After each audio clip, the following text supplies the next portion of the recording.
हुँ, तो उससे पहले हम ये देख लेते हैं। Coming up next on Jonathan Bird's Blue World, Jonathan explores the biology of sponges, and you might be surprised at what he finds. Nominate का ये देखना Hi, है। I'm Jonathan Bird, and welcome to my world.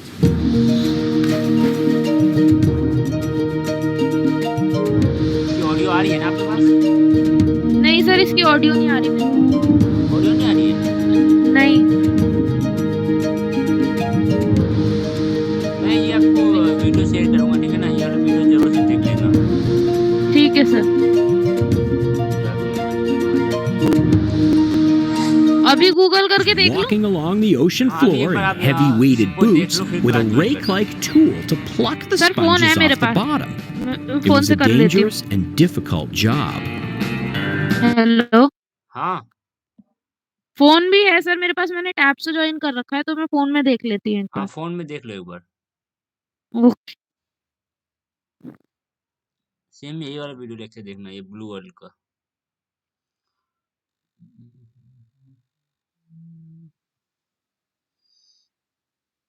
Coming up next on Jonathan Bird's Blue World, Jonathan explores the biology of sponges, and you might be surprised at what he finds. Hi, I'm Jonathan Bird, and welcome to my world. 9 minute 44 second का है ना sir ये?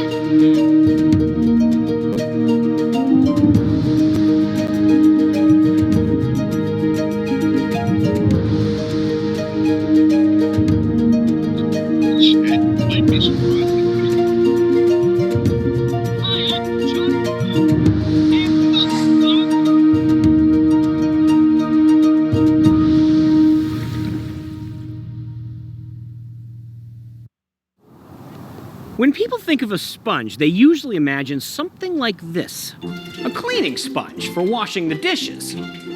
Or for washing the car. Cleaning sponges are synthetic these days. But they used to come from the ocean. Back in the days before we had synthetic sponges for housework, cleaning sponges did come from the ocean. They were harvested by hard hat divers walking along the ocean floor in heavy-weighted boots with a rake-like tool to pluck the sponges off the bottom. It was a dangerous and difficult job.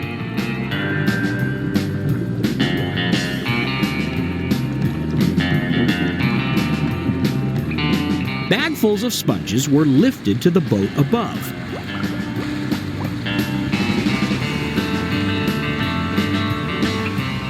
Immediately, the crew set to work cleaning the sponges.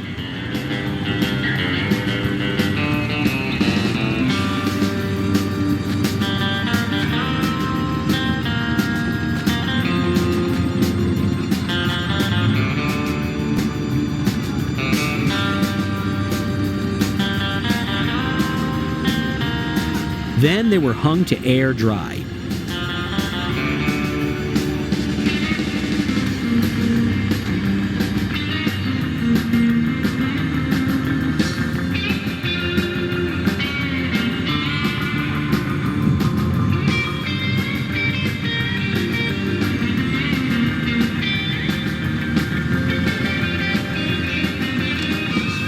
After days or weeks at sea, when the boat was full of sponges, they were taken to shore where they were auctioned to the highest bidder.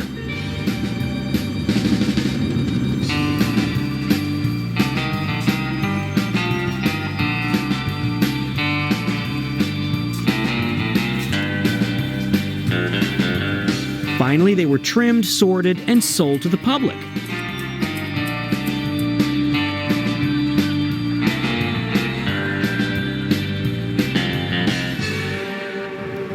Natural sponges are still harvested in nearly the same way today, but the synthetic sponge has spared the lives of countless ocean sponges.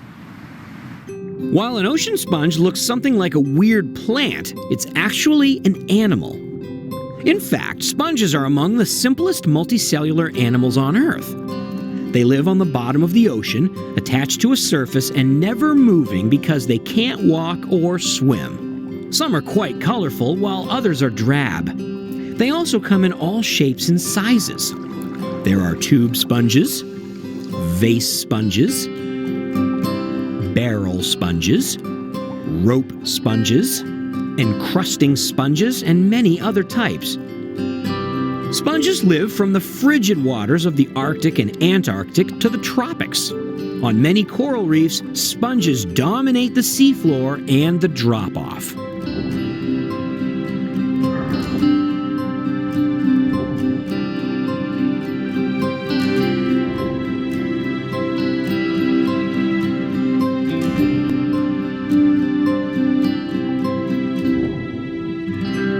One of the most common sponges on coral reefs is the barrel sponge.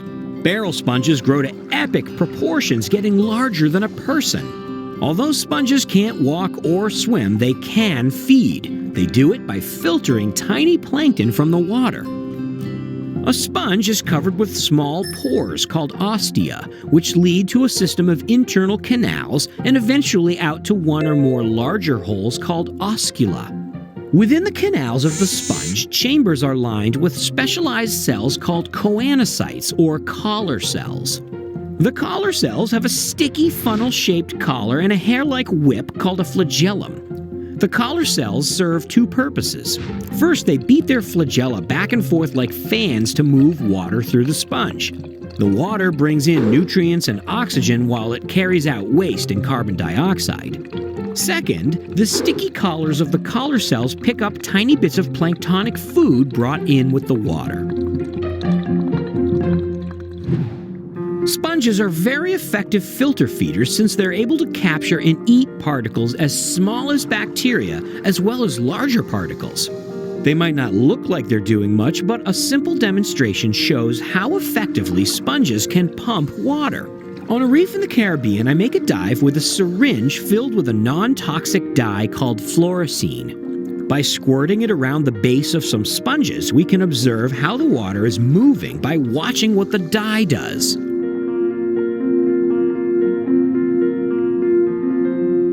Within only seconds, the dye is pumped through the sponges along with the water. As you can see, a sponge is a pretty good water pump and also a good strainer. Any plankton that goes in with the water won't come back out through the osculum. Tube sponges are even more spectacular to observe. They pump the dye so furiously that they look like a collection of miniature smokestacks.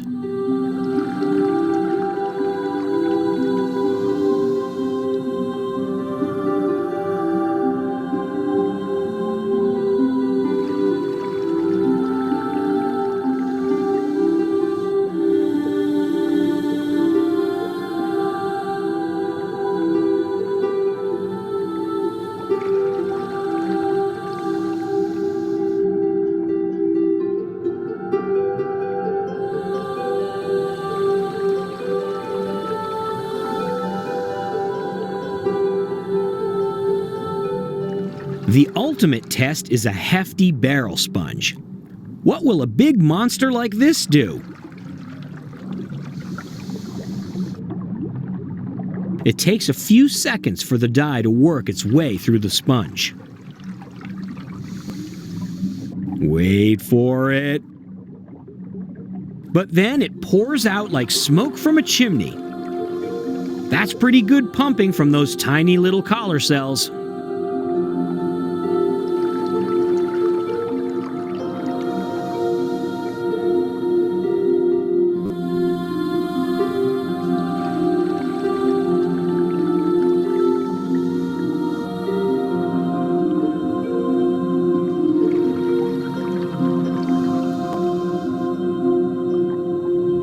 Since sponges can't get together to reproduce, they spawn in a way similar to coral. The sperm is released into the water column by the male sponge.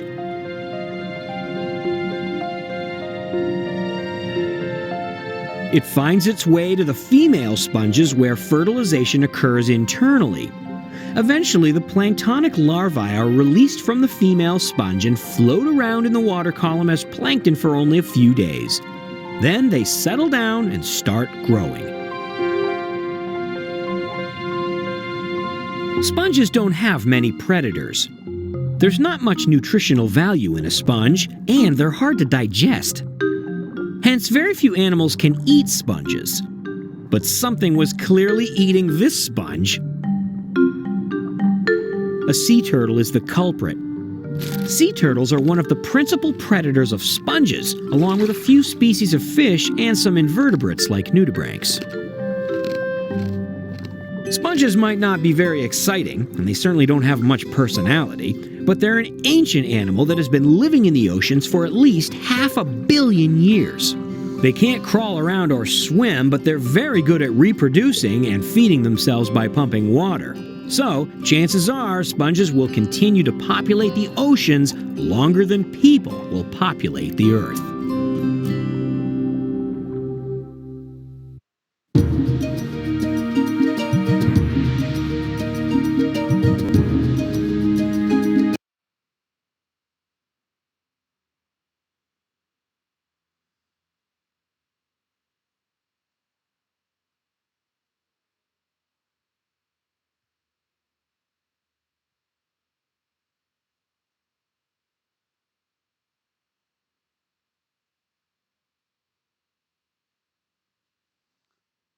Hello.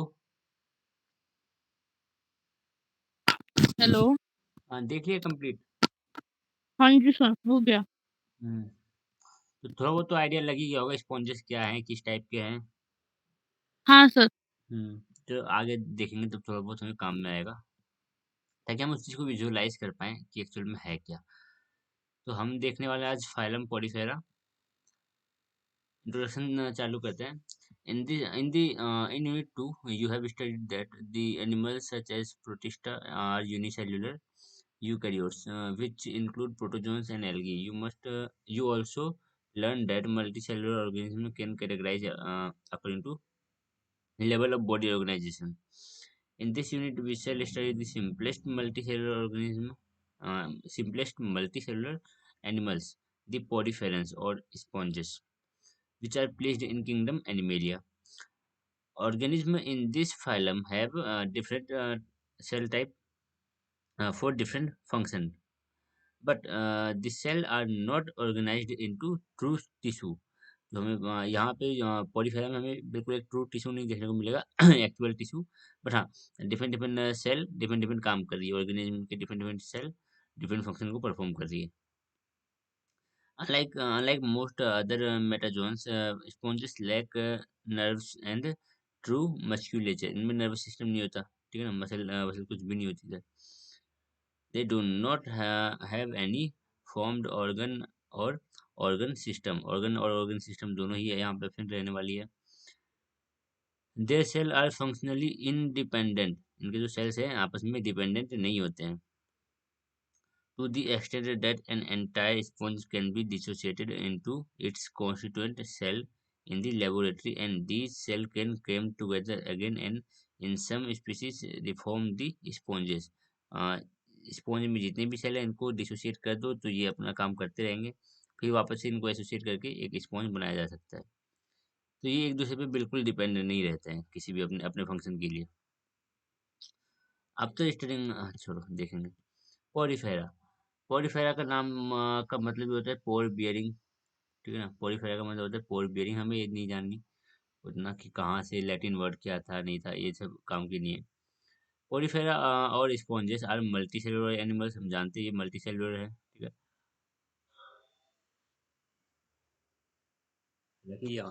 बोला तो ये cellular level organisation cellular level ही कहलाएगा, क्योंकि यहाँ पे tissue का formation हमें नहीं देखने को मिलता है। Sponges are multicellular animals incapable of making movements, movement नहीं कर सकते हैं ये, as they are attach to the substratum like plant. Like a plant, plant की तरह ये जुड़े रहते हैं ग्राउंड से, ग्राउंड बोल दो, ये तो किसी सरफेस से जुड़े रहते हैं ये। The group in this the group includes more than 5,000 described species. अब तक हमने 5,000 स्पीसीज को डिस्क्राइब कर रखा है पॉलीफेरा के, जिसको हमने यहाँ पे इस फाइल में रखा हुआ है। 5,000 स्पीसीज देखने को मिल जाते हैं अभी। मोस्टली मराइन होते हैं। Sponges show a wide variety of forms and are found at the depth. अभी हमने वीडियो में देखा कितने कितने फॉर्म, कितने different different type of forms इसके देखने को मिलते हैं ठीक है ना, और बिल्कुल नीचे डेप्थ में मिलते हैं, क्योंकि obvious सी बात है, जहाँ सरफेस होगी वहीं पे जाके मिलेंगे। हवा में तो, पानी में ऐसे तो फ्लोट करते नहीं है, सरफेस पे देखने को मिलेंगी। तो बिल्कुल डेप्थ में जाके मरीन वाटर में बिल्कुल डेप्थ में देखने को मिलती है। तो they are generally vase like, they may be branched और irregular cup shape, different different shape. इनका कोई शेप फाइनाइट नहीं है कि हाँ भाई ये इसी शेप की रहेगी। ये डिफरेंट डिफरेंट शेप हमें देखने को मिलता है, और डिफरेंट साइज है, साइजेस भी बहुत वेरी करती है, बिल्कुल छोटे से लेकर बिल्कुल बड़ी बड़ी साइज के भी होते हैं। Characteristics feature, as the name of this group indicates, the surface of the body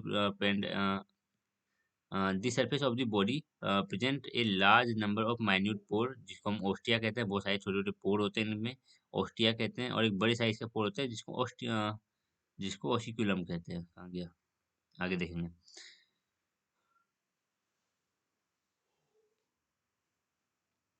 through these ostia water current enter, water इसी के थ्रू, इसी ऑस्ट्रिया के थ्रू एंटर करता है, ऑसिकुलम के थ्रू निकलता है।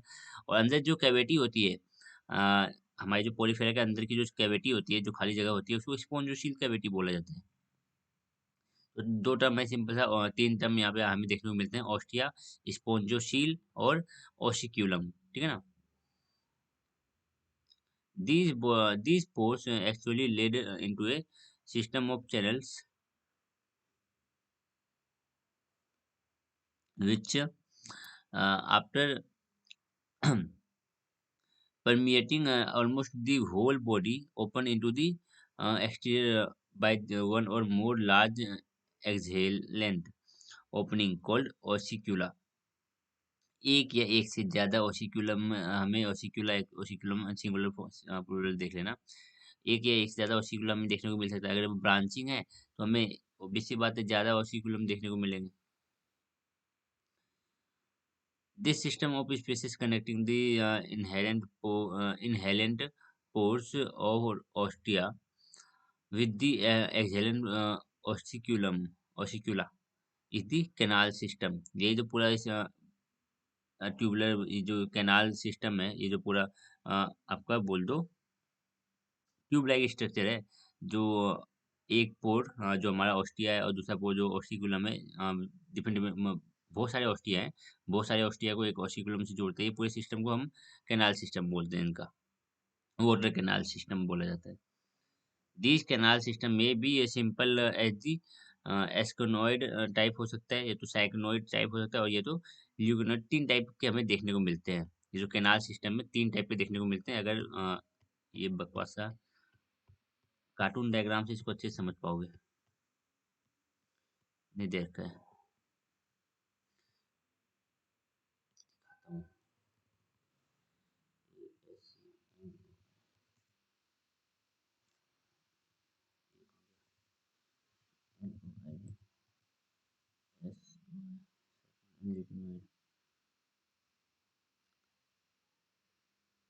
हाँ ये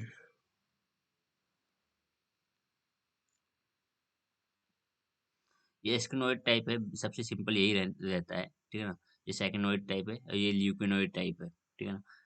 देख सकते हो, ज़्यादा डिटेल हम नहीं देखेंगे, ठीक है ना, बस इतना याद रखो, सबसे सिंपल ये है एस्केनोइड, देन सेकेनोइड, देन थोड़ा और कॉम्प्लेक्स हो जाता है ल्यूकेनोइड।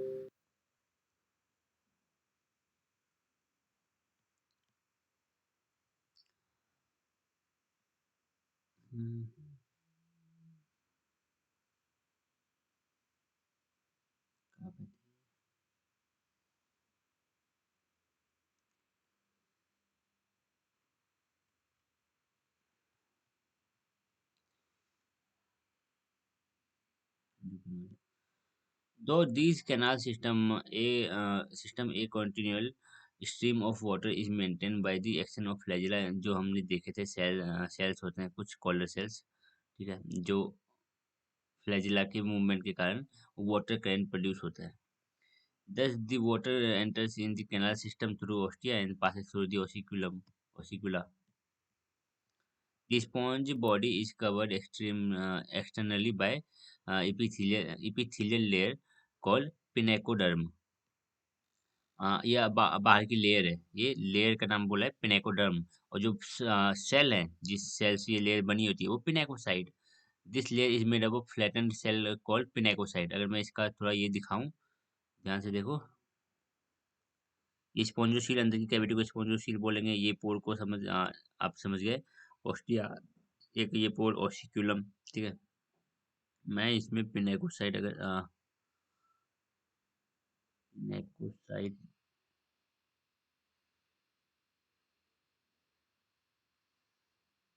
क्या क्या,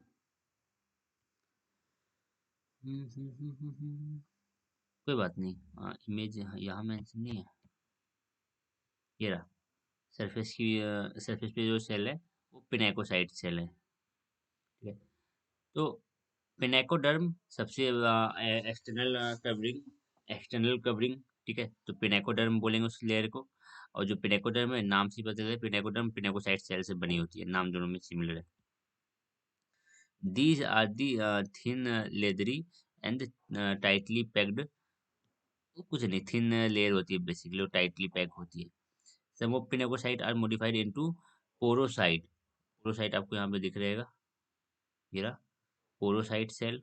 पोरोसाइट सेल, बेसिकली पोरोसाइट सेल जो है वही ओस्टिया बनाने में हेल्प करती हैं। तो कुछ पिनेकोसाइट ही थोड़ा बहुत मॉडिफाई हो जाती है और वो पोरोसाइट में कन्वर्ट हो जाती है by the formation of intracellular canal opening through the osculum, ठीक है। Canal opening out through the osculum. देखो, अगर मैं ऐसे बताना चाहूँ, मैं प्लान कर दिया, ये अगर मैं बोलूँ,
चैनल बन गया है, ठीक है।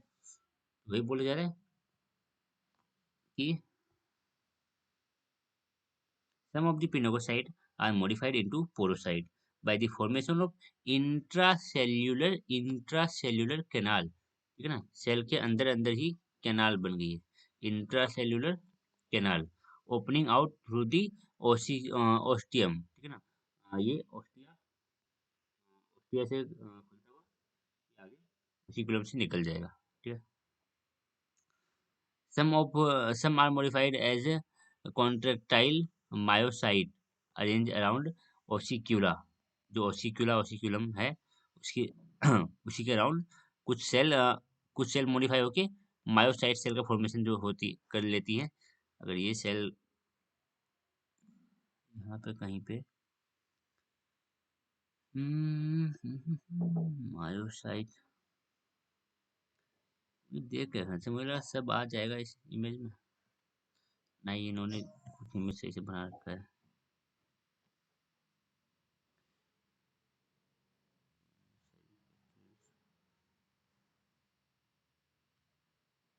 चलो कोई बात नहीं, बस इतना याद रखो कि कुछ सेल्स हैं जो मॉडिफाई होकर पोरोसाइट का फॉर्मेशन करती हैं, और कुछ सेल मॉडिफाई होकर मायोसाइट का फॉर्मेशन करती है। जो मायोसाइट सेल है वो ओसिक्यूला के अराउंड ओसिक्यूला के अराउंड अरेंज्ड है, ठीक है। मैं यहाँ पे इमेज में तो नहीं दिखा सकता, यहाँ पे दिखा भी नहीं रखा है मायोसाइट, ठीक है। कोई बात नहीं, थोड़ी सी डाइजेस्ट करो बातों को। दो सेल का मॉडिफिकेशन हमने देखा है, दो पिनोकोसाइट का ही मॉडिफिकेशन देखा हमने दो बार।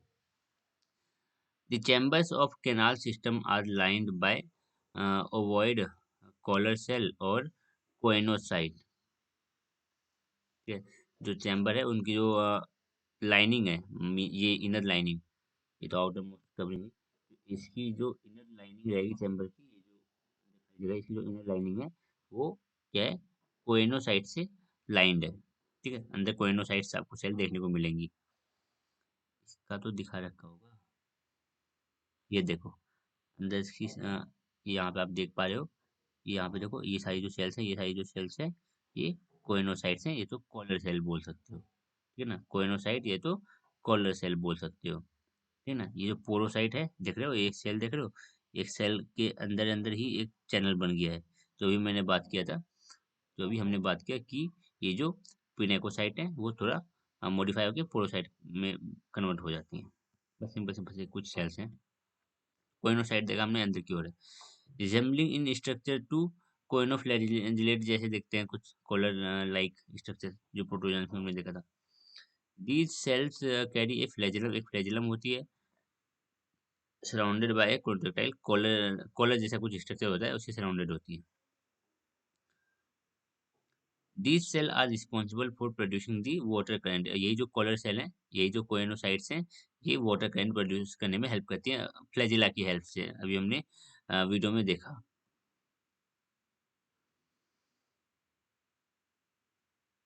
And for food capture, food capture में रोल प्ले करती है अपना, और ये वाटर करंट प्रोड्यूस करती है।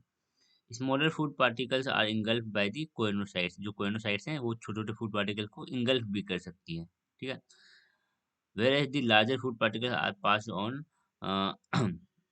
आर्कियोसाइट्स, ये तो अमोइबोसाइट्स, आगे ये पास हो जाती है इन सेल्स के पास।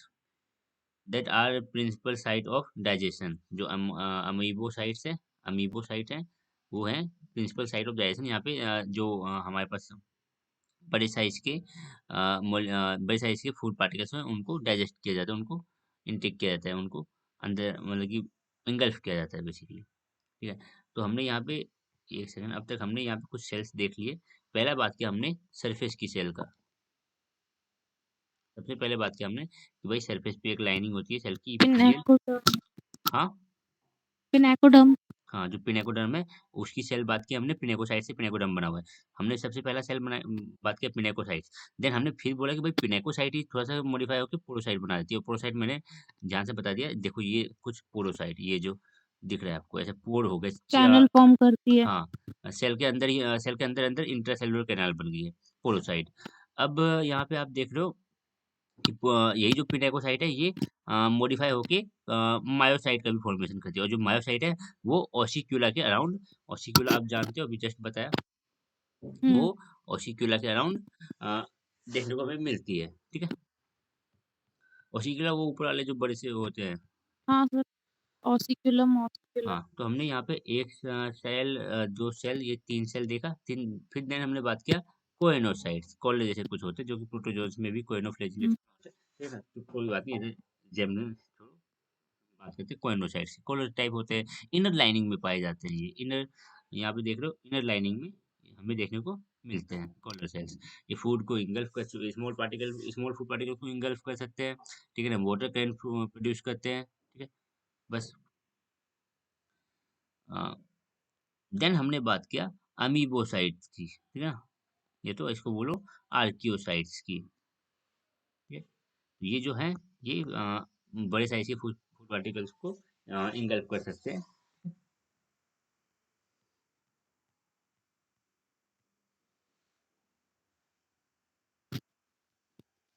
Macrocyte,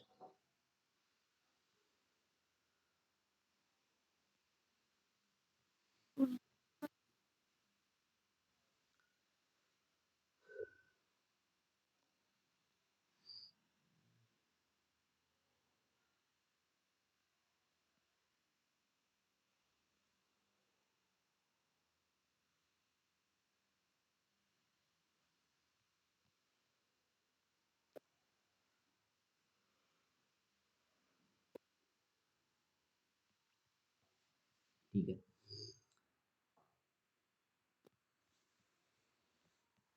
Between the epithelial layer and the choanocytes layer is a gelatinous protein matrix called the mesohyl, which contains amoeboid cell, archaeocyte, and skeletal element. अब जो सबसे बाहर की जो लेयर है इपिथेलियल लेयर, ठीक है ना, और जो हुँ, कोइनोसाइट सेल है, यहाँ पे देखो। पिनेकोटॉक्सिक और वो हाँ, क्वेनोसाइट।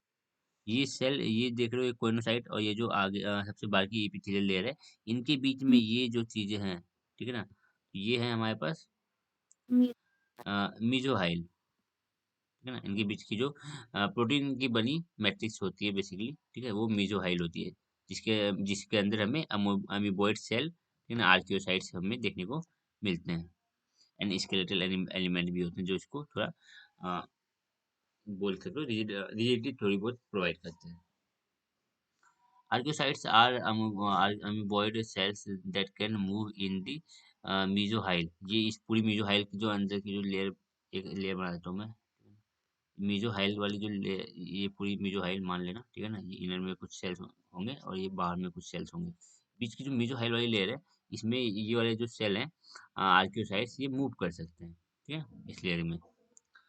Archaeocytes are amoeboid cells that can move in the mesohyl and are modified to carry out different function, और ये modify हो सकते हैं different different function को perform करने के लिए, ठीक है। They engulf food particles and hence digestive nature के होते हैं, ठीक है, डाइजेशन करने में हेल्प करते हैं, ठीक है ना, फूड पार्टिकल को engulf कर सकते हैं बड़े साइज के। They carry the nutrition to other cells, दूसरे सेल्स को न्यूट्रिशन भी दे सकते हैं, ठीक है, खुद तो खा ही लिया, सामने किसी और को बांट भी सकते हैं, आजू बाजू वाली सेल को। Sclerocytes are specialized for secretion of tough skeletal fibers। ये स्क्लेरोसाइट है। ये एक हमने फिर से एक नया सेल देखा, ये क्या काम कर रहा है, ये स्केलेटल फाइबर को सिक्रीट करता है, जो हमारे पूरे स्पॉन्ज को एक टफनेस, थोड़ी बहुत टफनेस प्रोवाइड करेगा, ठीक है ना। हुँ, ये हमने देखा था अभी वीडियो पे, जो हमारे पास वो है, जो भी क्या नाम है, जो स्पॉन्जेस हैं, वो एक अच्छे से बिल्कुल स्टिक है, बिल्कुल लूज ऐसे नहीं है, एक सीट ऐसे ऐसे लचीले से नहीं है, वो बिल्कुल अच्छे से खड़े हैं, ठीक है। The spicules of the skeleton, is spongocyte, एक सेकंड रुक जाओ। Sclerocytes are specialized for secretion of tough skeletal fiber, the spicules of the skeleton. Spongocytes secrete a more flexible protein, forming spongin fiber or skeleton। को- ये दो cell कोलेन कोलेनसाइट्स and lymphocyte, ये collagen को secrete कर रहे हैं, और यहाँ पे एक सेल बोला गया है स्पोंजोसाइट्स, ये सिक्रीट कर रहे हैं फ्लेक्सिबल प्रोटीन को। एक सेकंड रुकिए।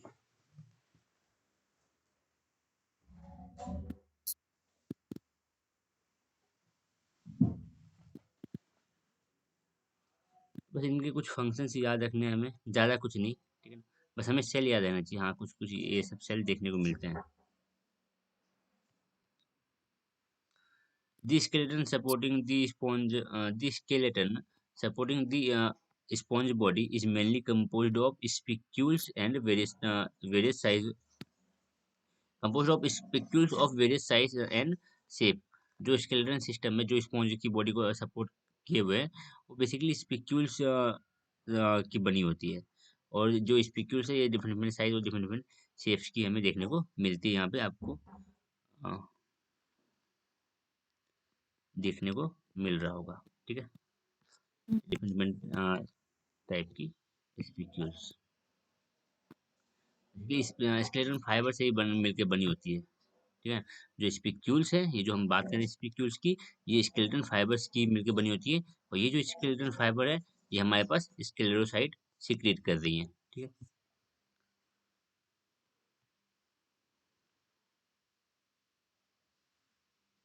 ठीक है।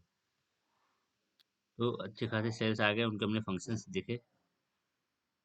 The spicules may be siliceous, siliceous in nature, silicon की बनी हो सकती है, ठीक है। और ऑफ कैल्शियम कार्बोनेट की बनी हो सकती है जो स्पिक्यूल्स है। The skeleton also consist of collagen and spongin fibre की बनी होती है। ये स्केलेटन कोलेजन की भी बनी हो सकती है और स्पॉन्जिन फाइबर की भी बनी हो सकती है। द स्पिक्यूल्स में हैव 1, 3, 4 और 6 रेज। इसका हमें ज़्यादा कुछ करना है नहीं। The structural variation of the spicules considerable importance in classification. Different different type की जो स्ट्रक्चर है स्पिक्यूल्स की, उसको एज ए बेसिस लिया जाता है क्लासिफाई करने के लिए हमारे क्या नाम है पोरीफेरस को। हमें इसमें भी ज़्यादा डीप जाना है नहीं। बस देख लिया कि हाँ जो स्पिक्यूल्स हैं वो different different size different different shape की हो सकती है। वो कैल्शियम कार्बोनेट की बनी हो सकती है, वो सिलिशियस नेचर की हो सकती है, सिलिकन की बनी हो सकती है। ठीक है, वो सपोर्ट प्रोवाइड करती है। जो स्पिक्यूल्स है वो स्केलेटल जो स्पिक्यूल्स है वो स्केलेटल फाइबर की बनी होती है। और ये जो फाइबर ये हमारे पास ये स्क्लेरोसाइट सेल सीक्रेट करती है। इतना इन्फॉर्मेशन काफ़ी है, ज़्यादा अब करेंगे तो याद भी नहीं रहेगी इतनी चीज़ें। ठीक है ना। Most sponges are sequential hermaphrodite. Hermaphrodite जानते हो? नहीं, हाँ, अभी तो याद कोई होना इंडिविजुअल कोई पड़ा। भी ऐसा ऑर्गेनिज्म है जिसके अंदर फीमेल और मेल सेक्स ऑर्गन दोनों होते हैं। Meaning that each individual functions as both male and female. ठीक है, दोनों मेल पार्ट और फीमेल रिप्रोडक्टिव पार्ट दोनों होते हैं इनके पास। ठीक है, कोई भी ऐसे अच्छा, हाँ, इंडिविजुअल हाँ। जिनमें दोनों होते हैं तो हर्मेफ्रोडाइट कहलाते हैं ऐसे ऑर्गेनिज्म। फर्स्ट तो टर्म याद रखना बस, और कुछ नहीं। जैसे हर्मेफ्रोडाइट लिख के यहाँ पे ये वाला साइन जो मेल वाला होता है क्या है वो एरो वाला होता है ना, और फीमेल वाला साइन हुँ, बना के लिख लोगी। जो भी होता है एरो वाला साइन वो फीमेल वाला, मुझे भी तो कुछ ऐसे याद आ रहा है। जो भी होता है वो लिख लोगे तो समझ में आ जाएगा दोनों होते हैं। First as both male female, first as one sex and then the other. हटाओ। स्पर्म्स अराइजेस फ्रॉम कोइनोसाइट्स, जो सेल्स होते हैं वहां से स्पर्म अराइज करते हैं, वहां से स्पर्म आता है। हुँ, oocyte arise from either from coenocytes और आर्कियोसाइट्स। जो oocytes है ये हुँ, कोइनोसाइट सेल और आर्कियोसाइट सेल दोनों में से कोई भी सेल निकाल सकती है, बट जो स्पर्म सेल है वो कोइनोसाइट्स सेल ही कोइनोसाइट। निकालती है। और हमने देखा था अभी वीडियो में, हमने सुना कि जो स्पर्म रिलीज होती है वो जाती है फीमेल के क्या नाम है दूसरे किसी क्या नाम है स्पॉन्ज के पास, वहाँ पे फर्टिलाइजेशन होता हुँ, है। ठीक है ना। लार्वल स्टेज होती है, बनती है, वो ऐसी फ्री फ्लोट करते हैं, वो जाके कहीं बताऊंगा इस चीज़ को आगे, कभी आगे इसका अगर रिप्रोडक्शन पार्ट आएगा तो ठीक है ना, वहाँ पे डिटेल में बात करेंगे। ये सर पूरा स्पॉन्जेस पे ये वाला चैप्टर? हाँ हाँ, ये पूरा स्पॉन्ज के ऊपर ही है। ये पूरा का पूरा स्पॉन्ज के ऊपर ही रहने वाला है। बस खत्म है समरी, ये देखो बड़ी जल्दी खत्म होगी। हाँ हाँ, हम तीनों टाइप ये जो है ना इसको हुँ, क्या नाम है वाटर कैनाल सिस्टम, तीनों टाइप को पढ़ने वाले हैं। ल्यूकेनॉइड, साइक्वेनॉइड। हालांकि ये मैंने 11th क्लास 12 एक सेकंड 11th में ही पढ़ी थी। एक सेकंड, ये मैंने 11th में ही पढ़ ली थी। पढ़ा दिया जाता है ये चीज़। एस्कॉन सेकंड कैनाल सिस्टम पढ़ने वाले हैं, उसके बाद खत्म ही है। कैनाल सिस्टम पढ़ के खत्म करेंगे। और यहाँ पे इस कैनाल सिस्टम से पहले क्या है, कैनाल सिस्टम से पहले है हमारे पास क्लासीफाई करेंगे। ठीक है ना, क्लासीफाई करेंगे। कितने क्लास बना रखे हैं, एक क्लास, दो क्लास, तीन, चार। चार क्लासेस पढ़ने वाले हैं। और उसके पहले क्या है क्लासीफाई, बस खत्म में बात है। ठीक है, हमें नहीं पढ़नी है इसका वो क्या नाम है जो भी रिप्रोडक्शन, लेकिन फिर भी हमने वीडियो में काफ़ी हद तक देख लिया क्या था। ठीक है ना, एक बार वीडियो को ध्यान से हुँ, और एक बार देखना। ठीक है। Cross cross fertilization। Cross fertilization occurs when the sperm of one individual that is functioning as a male, कोई एक ऐसा इंडिविजुअल जो मेल की तरह फंक्शन कर रहा है, is attracted to another nearby individual functioning as a female। मतलब कि यहाँ पे एक हमारे पास स्पॉन्ज है, दूसरा स्पॉन्ज यहाँ पे है, यहाँ पे स्पर्म इसमें स्पॉन्ज गया दूसरे स्पॉन्ज नियरबाई स्पॉन्ज के पास रिलेशन हुआ। तो क्रॉस फर्टिलाइजेशन सेल्फ फर्टिलाइजेशन ये हमें 11th में पता होती है, 11th 12th में भी, हुँ, नहीं 10th में भी तो पता होती है क्रॉस फर्टिलाइजेशन और सेल्फ फर्टिलाइजेशन। प्लांट के ये लिए तो है। पढ़ते हैं। तो बस वही कॉन्सेप्ट है, कुछ और अलग नहीं है। बस यहाँ पे इंडिविजुअल बदल गए, वहाँ पे प्लांट थे, यहाँ पे नहीं बने। ठीक है। सेम चीज है। The zygote develop into flagellated larvae, जो जाइगोट होता है वो फ्लैजिलेटेड लार्वा फॉर्म करता है, जो कि रिलीज हो जाता है फ्रॉम पेरेंट में से बाहर निकल जाता है ये लार्वा, एंड अल्टीमेटली सेटल जाके कहीं सरफेस पे जाके सेटल डाउन हो जाता है और नए इंडिविजुअल में फॉर्म हो जाता है। जस्ट वीडियो में यही चीज बोली गई थी। Ultimately settle on this suitable substrate to develop into new individual. In addition, internal buds or gemmules are formed from internal buds और gemmules are formed from archaeocytes, जो हमारे पास यहाँ भी हमने देखे। अ,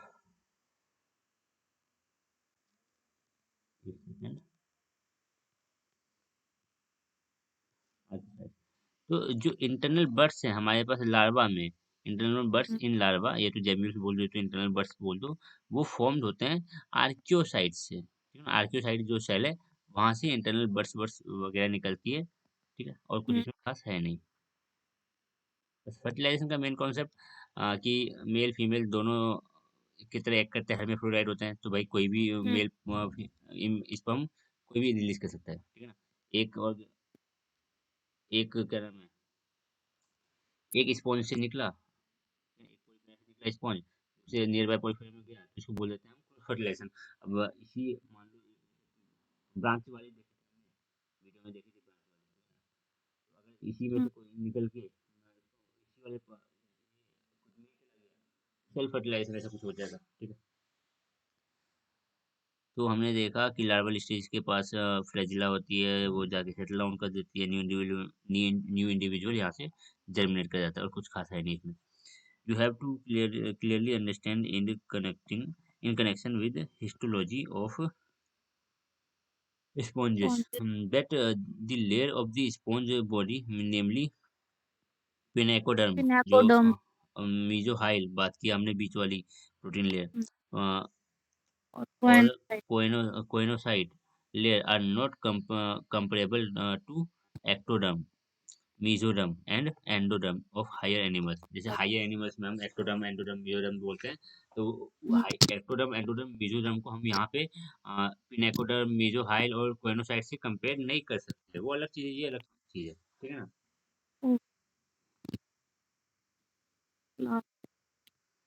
क्लासिफिकेशन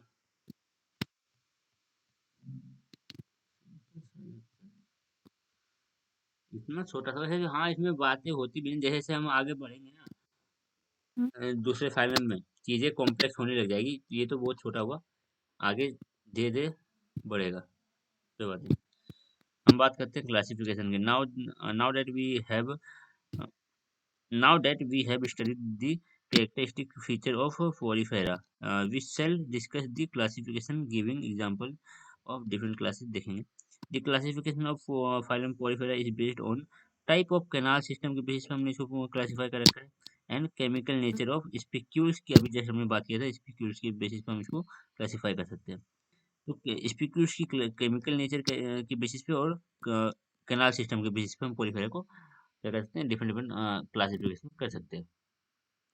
दस Porifera is divided into 4 classes, Calcarea, ठीक है ना, हेक्सा हेक्स एटिनिलीडा,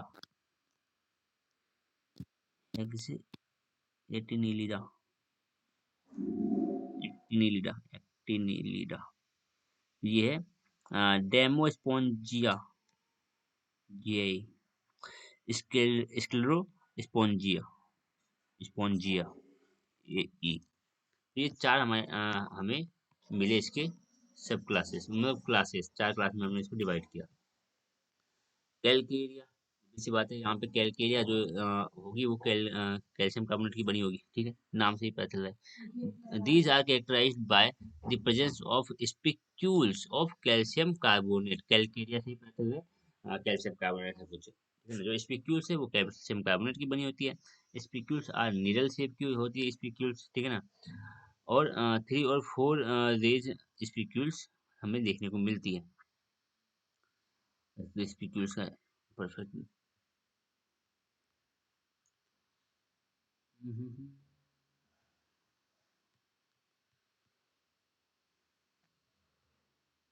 एक सेकंड रुक जाओ।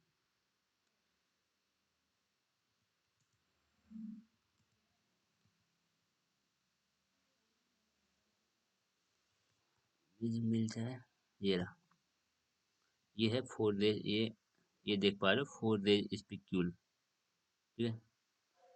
ये टू रेज स्पिक्यूल है, ये थ्री रेज स्पिक्यूल्स ऐसे कुछ।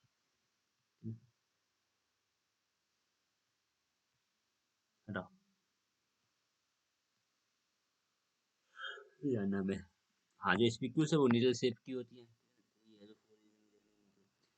All this sponges are marine होते हैं, स्मॉल होते हैं, मोस्टली ये 10 सेंटीमीटर की हाइट के देखने को मिलते, लेस देन 10 सेंटीमीटर की हाइट के देखने को मिलते हैं, ठीक है। 10 सेंटीमीटर अब हम इमेजिन कर पाते हैं कि हमारी जो स्केल होती है, जो नॉर्मल स्केल हम स्कूल में यूज करते हैं, वो 15 सेंटीमीटर की होती है, ठीक है ना। तो हम 10 सेंटीमीटर इमेजिन कर सकते हैं। दीज में भी एस्किनोइड हो सकते हैं, ये जो कैलकेरिया होती है ये एस्किनोइड हो सकती है, साइकिनोइड भी हो सकती है, और ल्यूकेनोइड भी हो सकती है, ठीक है ना।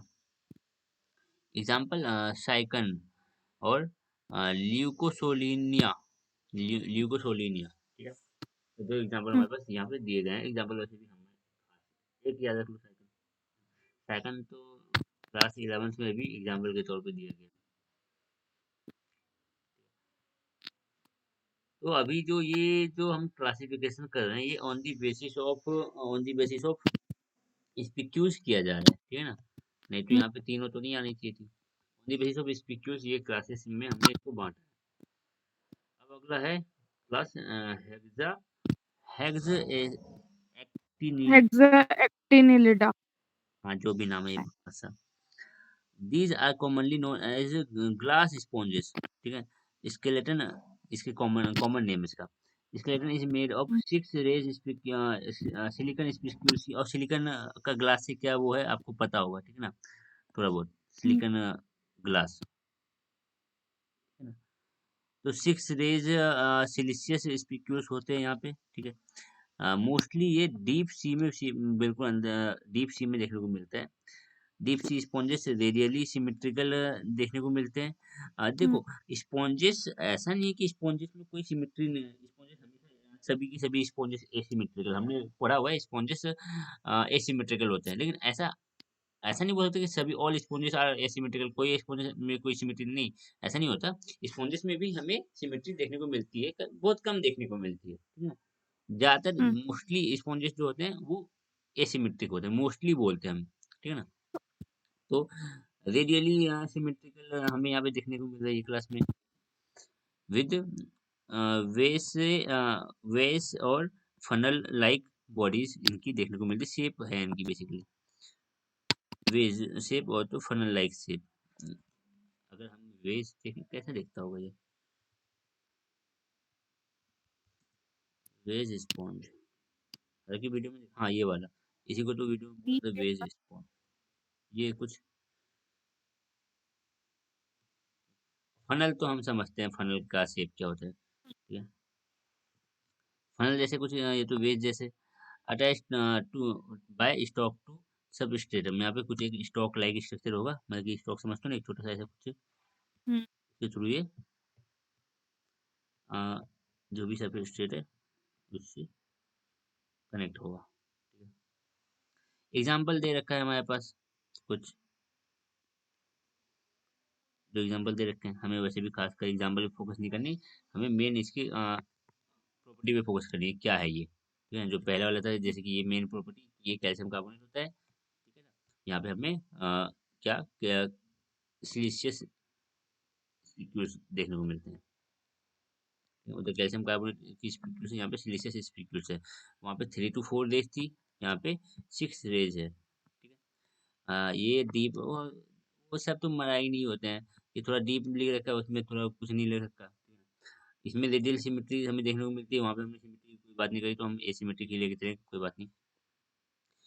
तो वेज लाइक और फनल शेप हो सकता है, यहाँ पे हमने शेप का कोई बात तो किया नहीं था, यहाँ पे हमने साइज वाइज की बात करी, ठीक है ना, कि 10 सेंटीमीटर अराउंड हो सकते हैं। ये तो बहुत बड़े हो सकते हैं, ये देखो 10 से लेके 30 सेंटीमीटर, ये ज़्यादा बड़े हो गए, ठीक है। मोस्टली साइकोनोइड टाइप के होते हैं, ठीक है ना, एस्कॉन साइकोन और ल्यूकोन, ठीक है।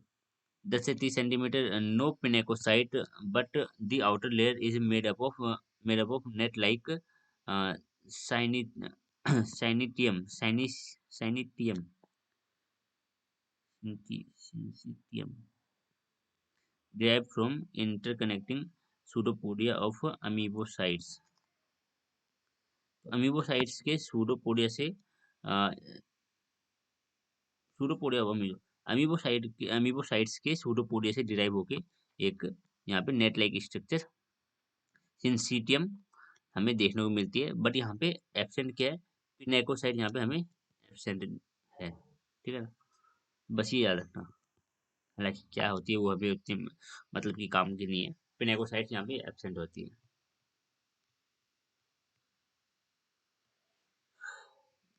Desmospongiae, this constitute the largest class, ठीक है ना, सबसे ज़्यादा लार्जेस्ट यही है और 90% से ज़्यादा स्पॉन्जेस इसी में 90% से ज़्यादा स्पॉन्ज की जो स्पीसीज है वो इधर ही देखने को मिलती है इसी क्लास में। तो हाँ, ये इसका मेन चीज़ हो गया।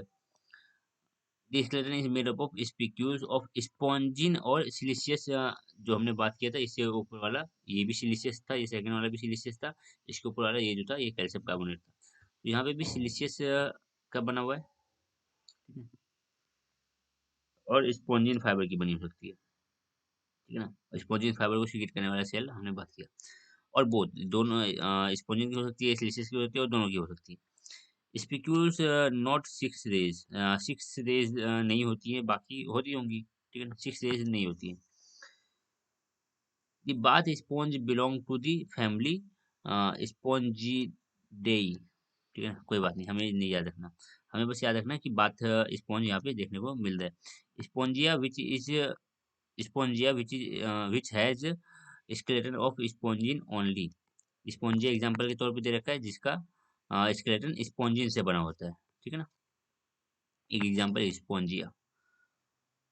ऑल डेस्मोस्पोंजिया आर लिकोनोइड, इसमें लिकोनोइड टाइप का ट्रांसपोर्ट हमें वाटर कैनाल सिस्टम देखने को मिलता है, ठीक है ना। एस्कॉन सैकॉन लिकोन, लिकोन सबसे कॉम्प्लेक्स वाला ये लिकोनोइड, ये सबसे कॉम्प्लेक्स वाला लिकोनोइड। एस्कॉन सबसे सिंपल होता है, साइकोनोइड साइक्लोइड उससे अच्छा होता है, ठीक है, मतलब कि इससे कॉम्प्लेक्स। एस्कॉन साइकॉन लिकोन ऐसे कुछ करके याद रखना, लिकोनोइड टाइप का हमें यहाँ पे देखने को मिल रहा है। तो ऐसे याद रखना जो ज़्यादा पाए जा रहे हैं, जो क्लास में ज़्यादा मतलब कि ज़्यादातर स्पीशीज इसी क्लास में आ रहे हैं, और इस क्लास में ज़्यादातर क्या है, ज़्यादातर इसी स्पीशीज इसी क्लास में है, और ज़्यादातर में क्या है, कॉम्प्लेक्स चीज़ है, तो ल्यूकॉन टाइप का कैनाल सिस्टम। सम रीच 1 मीटर साइज के भी यहाँ पे साइज बहुत बड़ी हो गई है अब तक, तो ठीक है ना, हमने बात किया अभी 10 सेंटीमीटर, फिर 10 से 30 चले गए, फिर अब 1 मीटर पे आ चुके हैं। Usually brilliantly brilliantly coloured, colourful देखने को मिलते हैं। सम आर फ्रेश वाटर होते हैं कुछ, स्पॉन्जिला एग्जांपल दे रखा है। सम बोर इनटू कोरल्स, कोरल्स में हमें देखने को मिलते हैं धसे हुए।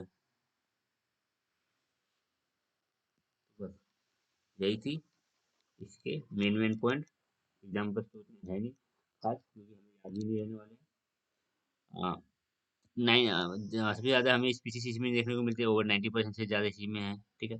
दूसरा, स्पिक्यूल्स जो होती है इसमें स्पॉन्जिन की बनी होती है, ठीक है ना, स्पॉन्जिन और सिलिशियस दोनों की हो सकती है। और एक सिक्स जो स्पिक्यूल्स है वो सिक्स रेज्ड नहीं हो सकती है। अगला बात स्पॉन्ज दे रखा है, इसके क्लास के अंदर फैमिली घुसा रखी है, हमें नहीं जानी फैमिली वैमिली। बात स्पॉन्ज इसके एग्जाम्पल दे रखे हैं, स्पॉन्जिया एग्जाम्पल दे रखा है। स्पॉन्जिया जो है इसकी जो स्केलेटल है जो स्पॉन्जिन की बनी होती है। और एक चीज कि लिक्विनोइड टाइप का यहाँ पे वाटर कैनाल सिस्टम देखने को मिलता है। साइज 1 मीटर 1 मीटर तक होता है, ऐसा नहीं कि 1 मीटर का ही होता है, 1 मीटर तक का साइज हमें देखने को मिलता है। कलरफुल होते हैं, ठीक है। फ्रेश वाटर में भी पाए जाते हैं, फ्रेश वाटर में भी पाया जाता है, ऐसा नहीं कि सभी फ्रेश वाटर में पाया जाता है, सम आर फ्रेश वाटर, और कुछ नहीं। एग्जाम्पल से याद होते हैं तो याद करो, कोई बात नहीं। अगला class sclerospongiae, these consist of very small group of spongia, ठीक है ना, बहुत कम स्पोंजिया इस ग्रुप के अंदर आते हैं, इस क्लास के अंदर आते हैं। Which secrete a massive calcareous skeleton, ठीक है ना, कैल्शियम की बनी स्केलेटन होगी यहाँ पे।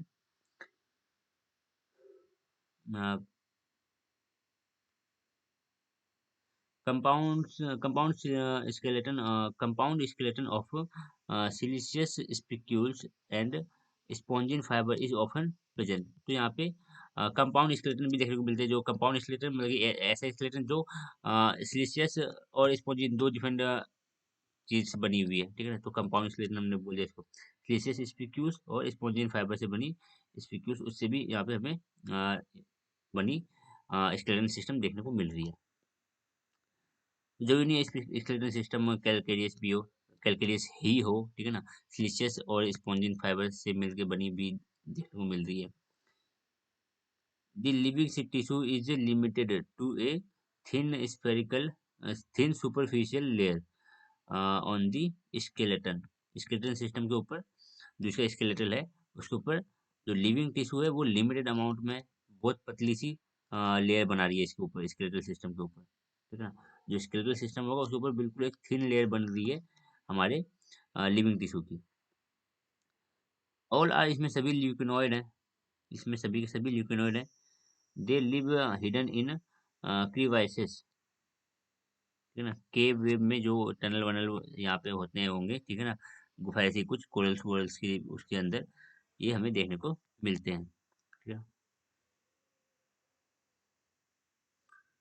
अब एग्जांपल दे रखा है मरलिया,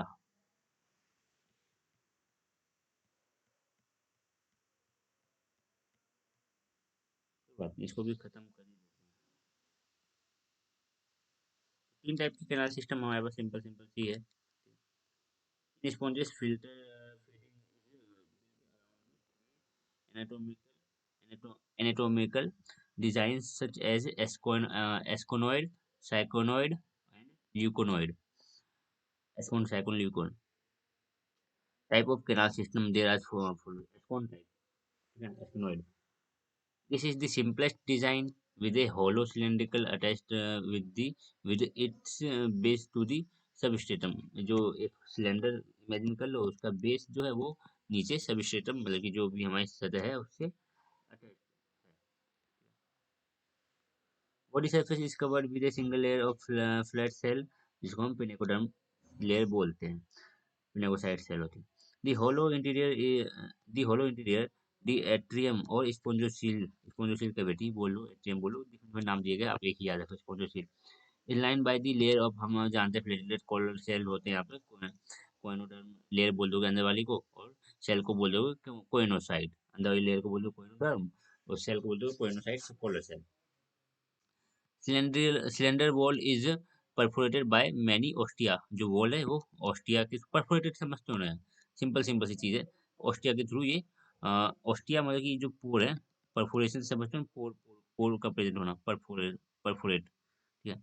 तो ऑस्टिया की वजह से ये परफोरेटेड रहती है इनकी wall. At the upper free end of the body, जो अपर वाली एंड फ्री है, नीचे वाली तो फिक्स रहती है, upper free end of the body there is large opening, ये ओपनिंग है, बड़े बड़े साइज की ओपनिंग है जिसको हम ऑसिक्यूलम बोलते हैं। The flagellated choanoderm create a unidirectional water flow, ये जो कोइनोडर्म है, कोइनोसाइट्स जो सेल है, फ्लैजिलेटेड कोइनोसाइट्स सेल है, वो यूनिडायरेक्शनल वाटर फ्लो क्रिएट करती है, जो ऑस्टिया के थ्रू एंटर करती हैं वाटर करंट, वो ऑसिक्यूलम के थ्रू निकल जाती हैं।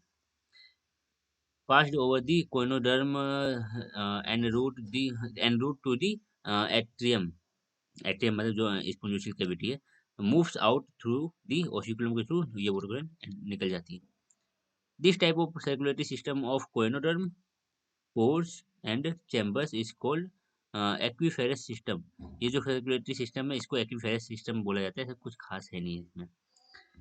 ऑल एस्कोनॉइड स्पॉन्जेस आर स्मॉल, जितने भी एस्कोन टाइप के हैं, जिनमें भी एस्कोन टाइप पाई जा रही है, वो सभी के सभी छोटे साइज के स्पॉन्जेस होते हैं।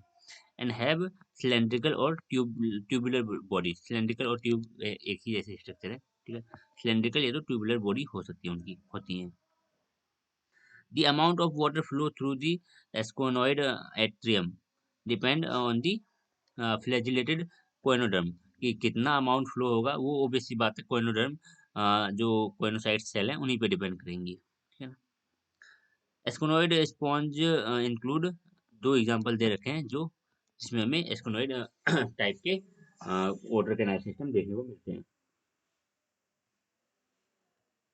तो ये सबसे सिंपल है, इसमें कुछ खास है नहीं। बात करते हैं हम साइकोनॉइड टाइप की। The cyanoid design increases surface area and reduces arterial volume by forming alternating in pockets and out pockets of the body wall. Sycon type का अगर यहाँ पे देखोगे, ये आपको दिख रहा है, ये चीज, ये आउट पॉकेट हो गया, और ये अंदर से अगर हम देखें इसको, अंदर से अगर इस चीज को देखें तो इन पॉकेट, तो इन पॉकेट और आउट पॉकेट स्ट्रक्चर हमें यहाँ पे देखने को मिल रहा है। बोले जा रहे हैं ये सरफेस एरिया को इंक्रीज कर रही है। आपको साफ साफ अगर नहीं दिख, आपको ये पता चला कि ये जो चीज हुई है इनफोल्डिंग हो रही है, इसकी वजह से सरफेस एरिया इंक्रीज हो गई है। Yes sir. हाँ, सरफेस एरिया तो यहाँ पे बेस चीज है एब्जॉर्प्शन के लिए, ठीक है। हम्म। तो ये जो चीज हुई है यहाँ, इसके वजह से सरफेस एरिया इंक्रीज हो गई है। और जो एट्रियल वॉल्यूम है, एट्रियल वॉल्यूम में जो क्या बोलते हैं हम इसको, अरे इसके अंदर की स्पेस को क्या बोल रहा था मैं अभी, स्पेस को क्या बोलते हैं? के हाँ, अंदर वाले कोएनासाइट, क्या? कोएनासाइट अरे ये अंदर की स्पेस को, ये अंदर की स्पेस को, ये जो खाली होलो जगह है, स्पेस, ये जो खाली होलो जगह है, स्पेस। अभी माइंड से निकल गई।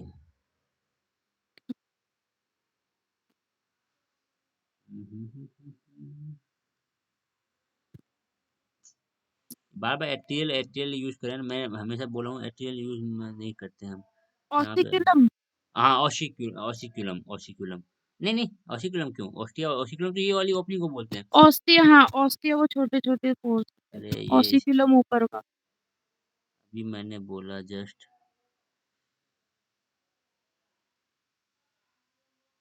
माइंड से निकल रही है मेरी।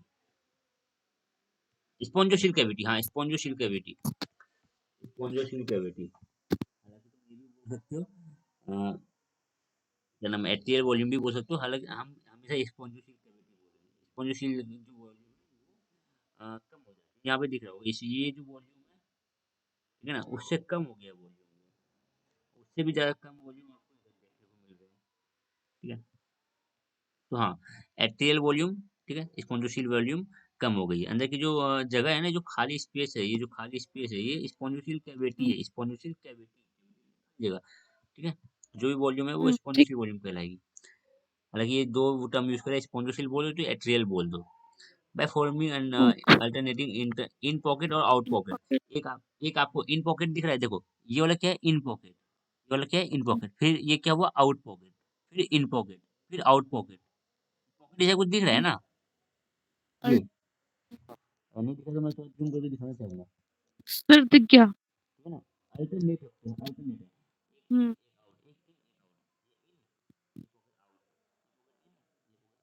ऐसा कुछ बना हुआ है।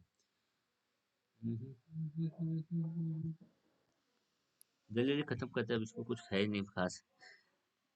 The out pocket of the coenoderm is called choanocyte chamber और रेडियल कैनाल।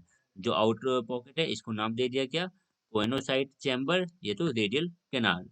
और जो जो इन पॉकेट है of the pinacoderm are incurrent canal, incurrent canal, और उसको बोला रेडियल कैनाल।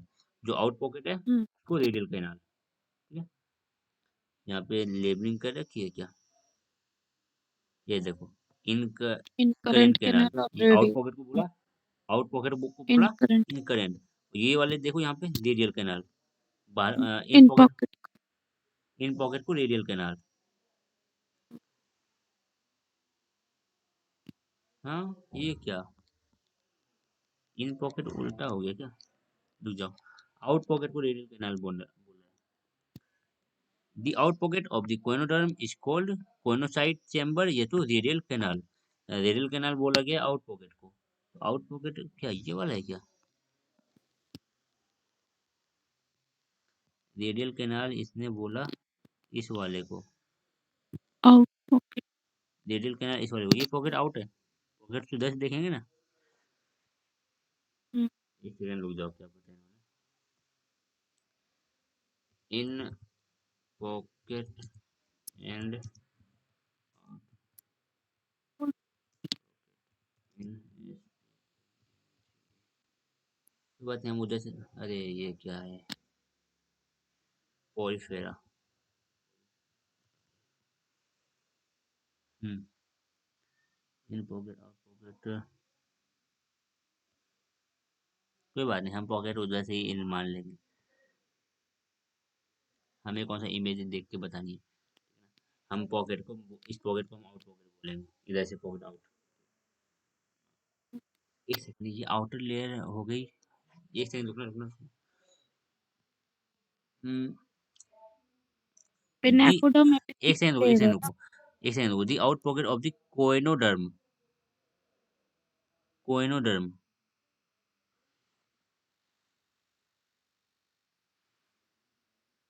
पिनाकोडर्म। आउटर लेयर क्या थी? आउटर लेयर क्या थी? पिनाकोडर्म। कोएन हाँ, आउटर लेयर पिनाकोडर्म थी, इनर लेयर थी पिनाकोसाइट वाली। Oh sorry, choanocyte. हम्म,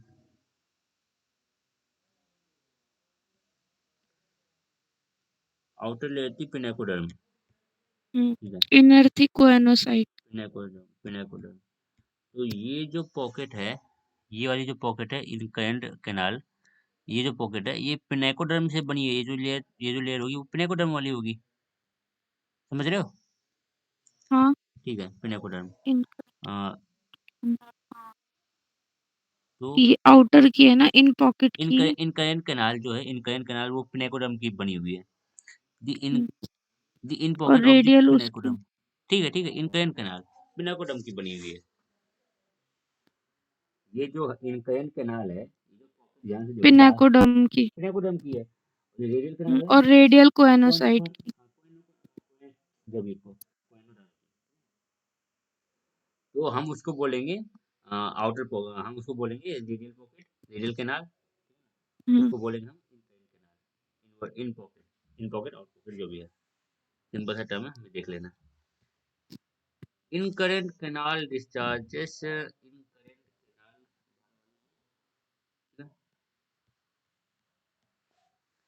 incurrent canal discharges into coenocytes chamber, coenocytes,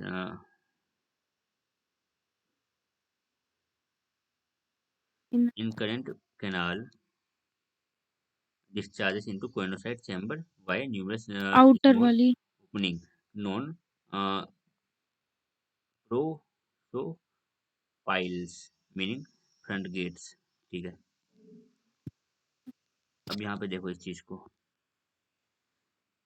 incurrent canal जो आउट बाहर वाली जो कैनाल है वो डिस्चार्ज कर रही है, और जो भी बाहर के जो भी उसके बाहर के जो मटेरियल्स है उसको वो डिस्चार्ज करेगी into choanocyte chamber. Via choanocyte chamber, समझे ना इसको, क्यों हमने बोला इस चीज को कोएनोसाइट चैम्बर कहाँ हाँ गया?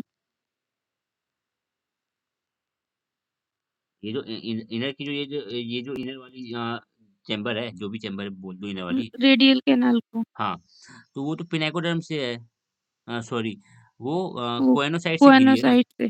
तो कोएनोसाइट चैम्बर बोल दिया ना हमने इसको, हम्म, कोएनोसाइट चैम्बर, क्योंकि कोएनोसाइट सेल से लाइंड है इनर जो है, ठीक है। हम्म, तो वही बोल रहे हैं, incurrent canal discharges into choanocyte chamber by numerous small pores known as pore prosopyles. Prosopyles होते हैं इनमें छोटे छोटे पोर्स, हमें यहाँ पे देखने को मिलेंगे। प्रोसोपाइल ये देखो दिखा भी होती है। रखा है, ठीक है। छोटे पोर्स होते हैं, ये नहीं है, एपोपाइल है, प्रोसोपाइल ये रहा।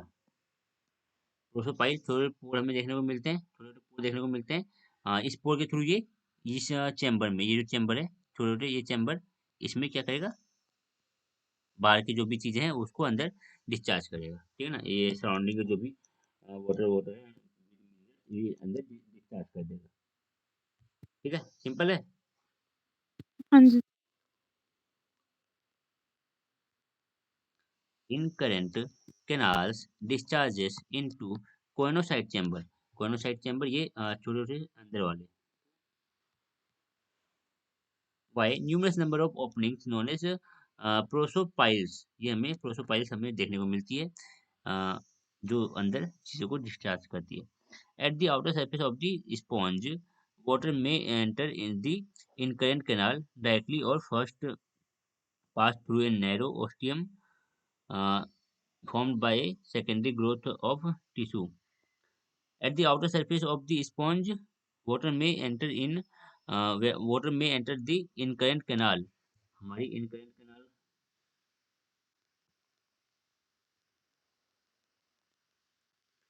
canal के थ्रू वाटर एंटर करेंगी और फिर वो अंदर आएंगी। आ गया। At the outer surface of the sponge, water may enter enter the incurrent canal. Incurrent canal में आएगी directly or first pass through a narrow ostium formed by a secondary growth of tissue. Thus, water flow ये तो वो directly इस chamber में आ सकती है, यहाँ आ सकती है। एक टिश्यू की एक थिन लेयर को क्रॉस करके चैम्बर में आ सकती है इनकरेंट कैनाल में। जो इनकरेंट कैनाल में है वो डायरेक्टली भी आ सकती है, ये तो वो थिन लेयर ऑफ टिश्यू को पास करते हुए अंदर आएंगी। कुछ इसमें खास है नहीं। Thus, water flow in the cycloid aquiferous system follows the root ostia, then incurrent canals, ठीक है। देन आपका प्रोसोपाइल्स इनकरेंट कैनाल से प्रोसोपाइल से कोइनोसाइट चैम्बर में आएंगी, ठीक है। प्रोसोपाइल्स ये जो छोटे छोटे पोर्स बताए, ठीक है। ये वाले चैम्बर में आई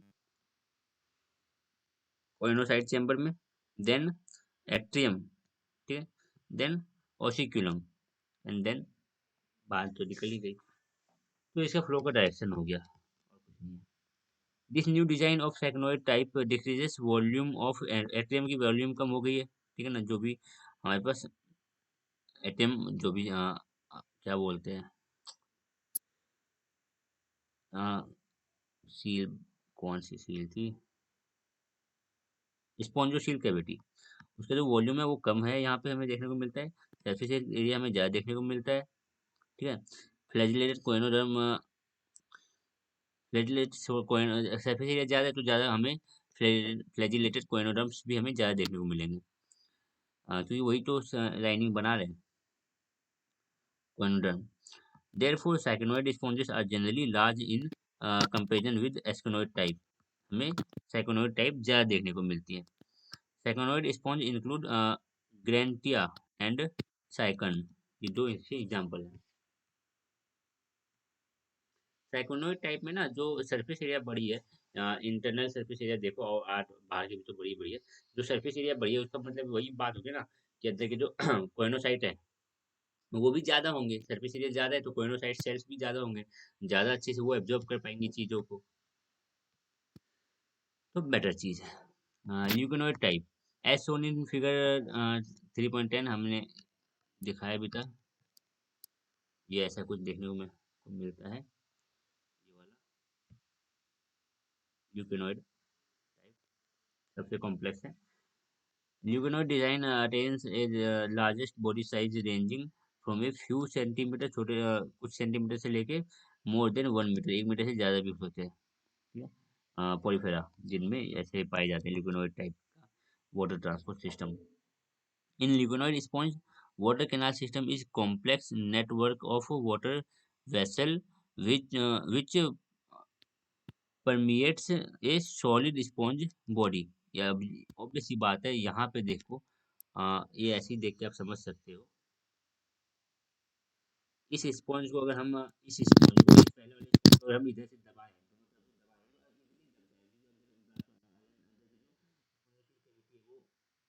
वो बहुत ज़्यादा है ना, ये दोनों तरफ से दब जाएंगे, ये थोड़ी सी मुश्किल होगी, थोड़ा इसको दबाना थोड़ा सा ज़्यादा मुश्किल हो जाएगा क्योंकि हमें कैविटी अंदर की जो कैविटी है बहुत ज़्यादा कम हो चुकी है। तो वही बोला जा रहा है, तो ये इसको एक सॉलिड स्पॉन्जी बॉडी प्रोवाइड करता है, ठीक है ना। यहाँ पे हमें वाटर वेसल्स देखने को मिलते हैं जो इसको एक सॉलिड स्पॉन्जी बॉडी प्रोवाइड करते हैं। It comprises spherical choanocyte chamber, गोल गोल से कोइनोसाइट चैम्बर हमें यहाँ पे दिख रहे हैं, ऑब्वियस बात है, अंदर जो सेल्स हैं, ये जो रेड से सेल्स हैं, ये कोइनोसाइट सेल होंगे, ठीक है। स्फेरिकल कोइनोसाइट चैम्बर में दिख रहे हैं, lying at the intersection of incurrent and excurrent canal. Incurrent canal, हटाओ ये सब चीजें, बकवास सी भर रखी है।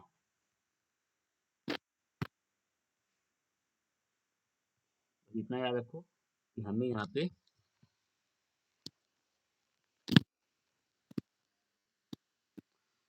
बॉडी साइज याद रख लेना, फ्यू सेंटीमीटर से 1 मीटर तक का हो सकता है, ठीक है।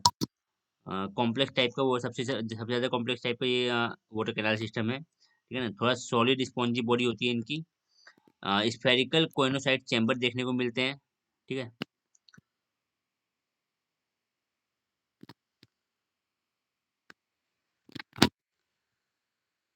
Small diameter excurrent canal and quite often multiple oscula replace the comparatively voluminous atrium and single osculum of asconoid and syconoid sponge.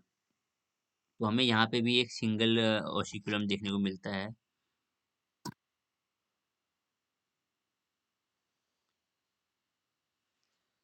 इसका डायग्राम बस यही दे रखा है क्या?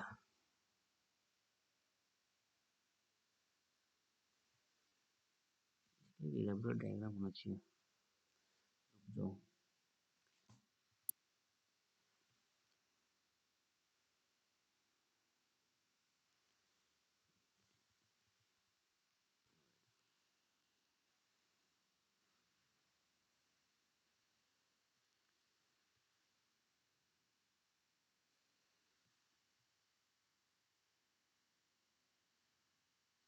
हाँ, ये हमें इनकरेंट कैनाल दिख रही है, ठीक है। और ये हमें x current canal. Incurrent canal क्या कर रही है, ये इनकरेंट कैनाल को अगर देखो ध्यान से, अगर हम समझना चाहें इनकरेंट कैनाल को, तो ये बाहर से वाटर को अंदर इसमें क्या नाम है, कोइनोसाइट चैम्बर में लेके आ रही है, ठीक है ना। ये बाहर से वाटर को कोइनोसाइट चैम्बर में लेके आ रही है। वहीं पे अगर हम एक्स करेंट कैनाल को देखें, तो ये कोइनोसाइट चैम्बर से वाटर को लेते हुए कहाँ पे, स्पॉन्जोसील जो भी छोटी सी बॉडी कैविटी यहाँ पे बची हुई है, उसमें लेके आती है, और थ्रू दिस स्पॉन्जोसील कैविटी जो वाटर है, वो ओसिकुलम में निकल जाती है, ठीक है। तो इनकरेंट कैनाल और एक्सकरेंट कैनाल में डिफरेंस हमें यहाँ पे साफ साफ डायग्राम में दिख रहा है, ठीक है। तो बस हमें ये समझ लेना है, इनकरेंट कैनाल वाटर को बाहर से सराउंडिंग से वाटर को लेके आती है कोइनोसाइट चैम्बर में, और स्फेरिकल कोइनोसाइट चैम्बर में। और जो एक्सकरेंट कैनाल है, वो स्फेरिकल कोइनोसाइट चैम्बर से वाटर को लेते हुए बॉडी से बाहर निकालती है थ्रू ओसिकुलम, ठीक है।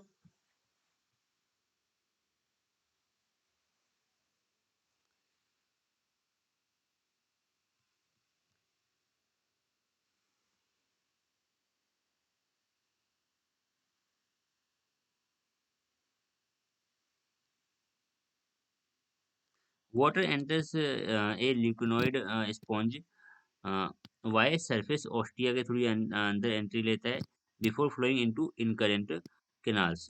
पहले ऑस्टिया में आता है, ठीक है ना, ऑस्टिया से इनकरेंट कैनाल, देन ये आगे जो हमारे पास क्या है, अ, इस चैम्बर, जो चैम्बर है उसमें आती है, कोइनोसाइट चैम्बर में। From the incurrent canal water passes through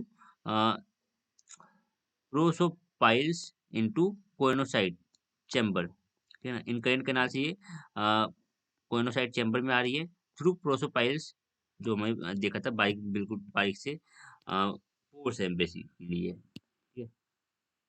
water moves out of each coenocyte से ये वाटर निकलती है चैम्बर थ्रू ए एपोपाइल, वही बेसिकली ये भी एक आपके पास लेने वाली है pore, and then flow into the excurrent canal में आती है, ठीक है। And became progressively larger in diameter as they join with each other, ठीक है। जो एक्सकरेंट कैनाल है, बहुत सारी एक्सकरेंट कैनाल मिलती है, तो डायमीटर थोड़ी सी बड़ी हो जाती है, ये सब कुछ काम के लिए। Large excurrent canal discharges water into the exterior by more oscula, oscula के थ्रू ये बाहर निकल जाती है। तो सिंपल सी बात यही रहने वाली है, डायग्राम को देख के समझ जाओगे। आपको एक ओसिकुलम दिख रहा है, ठीक है, इनकरेंट कैनाल दिख रही है, ठीक है? आपको एक्सकरेंट कैनाल दिख रही है। इनकरेंट कैनाल इनकरेंट कैनाल से होते हुए वाटर आती है किसमें, पिनेकोसाइट पिनेकोसाइट सेल में, ठीक है,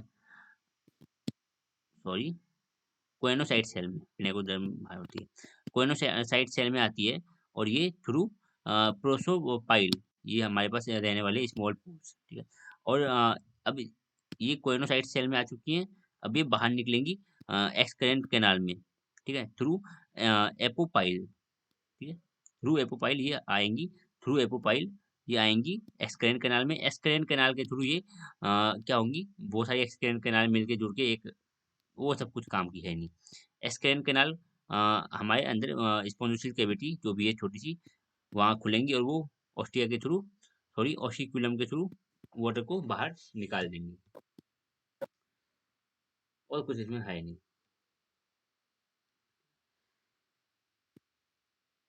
एस्कॉन, सैकॉन एंड ल्यूकॉन, इसके डिफरेंस के बेसिस पे इनका एक फ्लो चार्ट बना लेना, डिफरेंस के बेसिस पे, और कुछ नहीं हो सकता है इनका, है ना। एक दूसरे से कंपेयर करके ही इसको याद किया जा सकता है, और बाकी डायग्राम अगर दिमाग एक में है, डायग्राम बना हाँ, डायग्राम अगर दिमाग में है तो वर्ड की लिखने की जरूरत भी नहीं है, डायग्राम को थोड़ा बड़ा बड़ा बनाना, ताकि आप ये एपोपाइल जो पोर है और जो प्रोसोपाइल है, हुँ, ये आप एक्चुअल में थोड़ा थोड़ा सा कुछ एक जगह पे दिखा देना, पूरे में दिखाने की जरूरत नहीं है, एक जगह पे दिखा देना कि भाई इसके थ्रू ये ऐसे एंटर हो रही है, ठीक है, बस ओह! ये डायग्राम ही काफी है, इनफ है, ये डायग्राम सब कुछ कवर कर लेता है, लेकिन ये देख के आराम से समझ में आ रहा है क्या है क्या नहीं। बस ये सिंपल सा हमारे पास रहने वाला है, और यही इम्पोर्टेंट बनता है इस चीज़ में। अगर एग्जाम के पॉइंट ऑफ व्यू से देखो तो ये वाटर कैनाल सिस्टम का इम्पोर्टेंट पार्ट है।